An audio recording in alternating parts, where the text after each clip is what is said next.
o primeiro jogo do Flamengo no mês de abril. Esse mês o Flamengo vai entrar em campo 8 vezes, né? Entra hoje contra o Milionários, Copa Conmebol Libertadores, entra em campo no dia 7, no próximo domingo, contra o Nova Iguaçu, pela final do Campeonato Carioca, entra em campo dia 10, na quarta-feira que vem, contra o Palestino no Maracanã, entra em campo no dia 14, quando faz a estreia contra o Atlético Goianiense no Campeonato Brasileiro, depois entra em campo no Maracanã contra o São Paulo no dia 17, depois no dia 20 ou no dia 21, entra em campo contra o Palmeiras no Campeonato Brasileiro, depois no dia 24, entra em campo contra o Bolívar, na Bolívia, pela Libertadores da América, e depois no dia 28 entra em campo contra o Botafogo no Campeonato Brasileiro. São 8 jogos que o Flamengo vai ter nesse mês de abril e existe ainda a expectativa da gente saber qual será o nosso adversário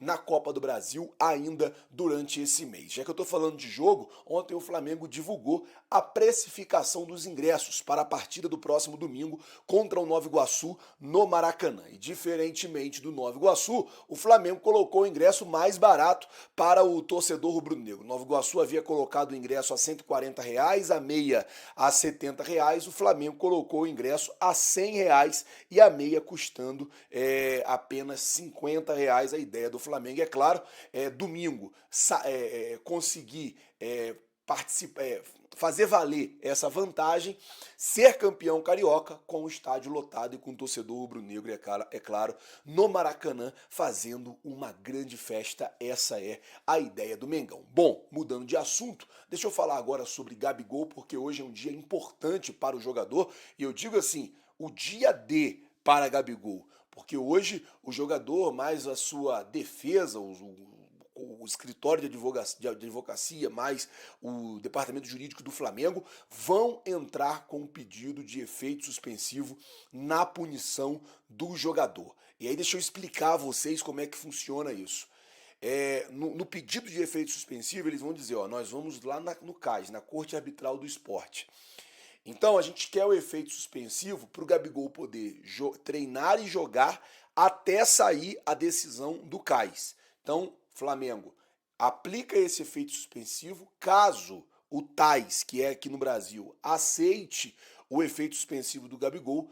Gabigol volta a jogar e volta a treinar normalmente até que o CAS, que é a Corte Arbitral do Esporte, autorize, condene ou absolve o jogador pelo ato de tentativa de fraude no exame antidoping. Então hoje é o dia D para Gabigol, para o jogador hoje é um dia muito importante. Bom, falar de negócio fechado aqui, já começar falando sobre isso, porque ontem o Flamengo votou, o Conselho Deliberativo do Flamengo votou e aprovou o patrocínio, a renovação do patrocínio com o BRB pelos próximos 2 anos. O Banco da Capital de Brasília vai estampar a marca na omoplata do Flamengo pelos próximos 2 anos, vai pagar uma quantia de 50 milhões de reais em 8 parcelas de 6.250.000.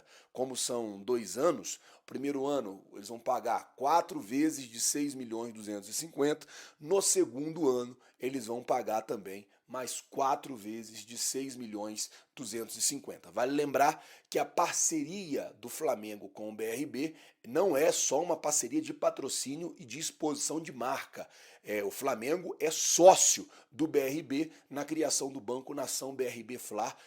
Tanto o banco como o Flamengo, cada um tem aí 50% desse banco. Então, os lucros eles são repartidos. Então, é muito mais do que só 50 milhões que está colocando na omoplata. Isso aqui o BRB está pagando pela exibição da marca, mas muito mais do que isso, tem uma sociedade entre os dois lados, o banco e o Flamengo. Bom, falar agora do técnico Tite, que tomou uma atitude que deixou pelo menos todo mundo com a pulga atrás da orelha. Ontem saiu a informação de que Fabrício Bruno, ele tá com desgaste, na verdade, muscular por conta da quantidade de jogos. O Fabrício Bruno é um dos jogadores que mais joga com o técnico Tite e joga o jogo ali completo. Foi para a data FIFA, jogou 2 partidas lá com o Dorival, 180 minutos. Foi o jogador do Flamengo também que mais atuou durante a data FIFA e chegou aqui na Colômbia com uma fadiga muscular. departamento de scout, fisiologista, departamento médico, decidiu que ele deve ser poupado para o jogo de hoje. E, para a posição dele, o técnico Tite ele treinou com Davi Luiz no time titular.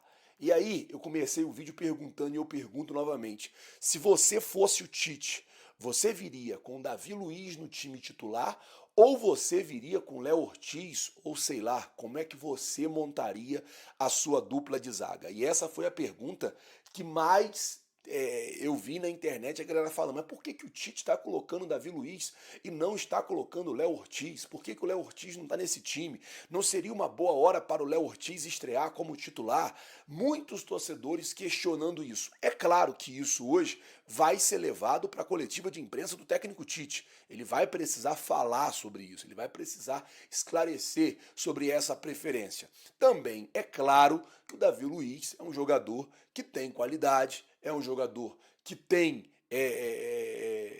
cacife para poder chegar e jogar. Assim, o Flamengo está muito bem servido de zagueiro. Eu acredito que a galera queria mesmo era ver o Léo Ortiz estreando. Pode ser que o Davi Luiz ele jogue ali o primeiro tempo e uma parte do segundo e talvez o Léo Ortiz ele fique de opção e aí ele vai entrando e o Tite vai introduzindo ele devagar. O Tite deve estar querendo manter aquela questão de hierarquia, né? Não, o Davi Luiz estava aqui antes, então o Davi Luiz ele tem prioridade, vai jogar por conta dessa prioridade. Pode ser que o Tite esteja fazendo isso. Se estiver fazendo isso, também é válido para você poder ter o elenco na mão, mas também tem hora que a gente tem que agir pela meritocracia. Eu não sei como é que o Léo Ortiz está treinando, eu sei que quando ele estava no Bragantino, ele estava muito bem. Não sei como o jogador chegou aqui no Flamengo. Vamos aguardar para ver aí como é